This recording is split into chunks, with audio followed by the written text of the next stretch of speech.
மூன்று தமிழ் வாங்க 4 பொருள் தந்து 5 கரத்தனை துதித்தாள். அவ்வை ஆனை முகத்தனை அழைத்தாள். அந்த 6 முகத்தின் அண்ணன் பதத்தினை 7 பிறவியிலும் தொழுவோம். நாம் 8 திசையும் புகழ் பெறுவோம்.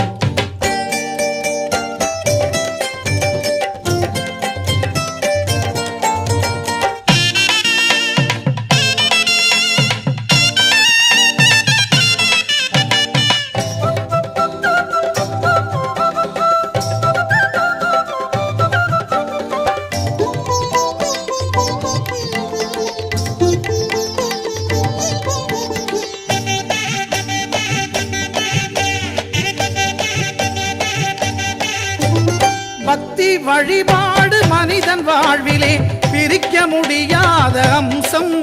அது பிரிய